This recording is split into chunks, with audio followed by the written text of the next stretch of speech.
कितनी जरूरत है हीलिंग की, आप कितना रोती हैं, कितना तड़फती हैं, इस बात से आपकी चंगाई नहीं होगी।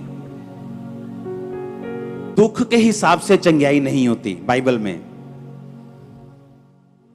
हमें लगता है 45 साल से मेरे बच्चा नहीं, अब मैं चर्च में आ गई हूं, अब तो होगा। ये मायने नहीं करता कितने साल से नहीं हुआ।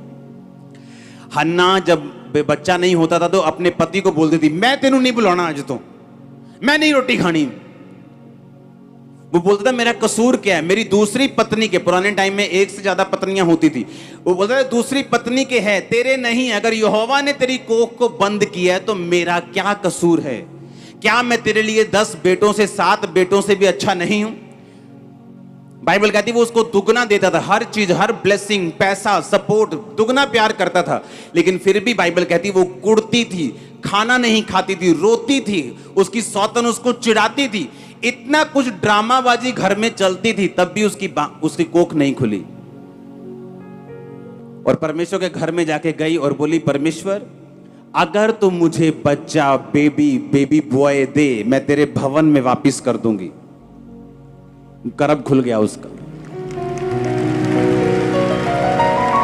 परमेश्वर ने यह नहीं कहा कि तू बहुत रो के आई है इसलिए मैं तेरे गर्भ को खोलता हूं, तू बड़ी दुखी थी मैं तेरे गर्भ को, तू बड़ी चिड़ी हुई थी मैं तेरे गर्भ को खोलता हूं। जैसे ही उसने अपनी बुलाहट को समझा कि मेरी बुलाहट यह है कि सबसे पहले मैं अपने जीवन को परमेश्वर के हाथों में सौंप दूं, प्रार्थना करूं, और दूसरा मेरी बुलाहट यह है कि परमेश्वर के लिए मैं एक बेटे को जन्म दूं जो खुदा की सेवा करे।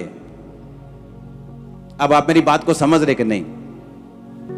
जैसे ही उसको समझ आई कि मेरी बुलाहट यह है कि पवित्र आत्मा ने उसे समझाया, वो गई और उसने प्रार्थना की, पवित्र आत्मा ने उसे उभारा, बोल कि अगर तेरे बेबी बॉय होगा, बेटा होगा, तो परमेश्वर के घर में दे देगी और परमेश्वर के घर में वो सेवा करेगा। और परमेश्वर को एक नबी चाहिए था जिससे वो बात कर सके। जैसे ही उसने परमेश्वर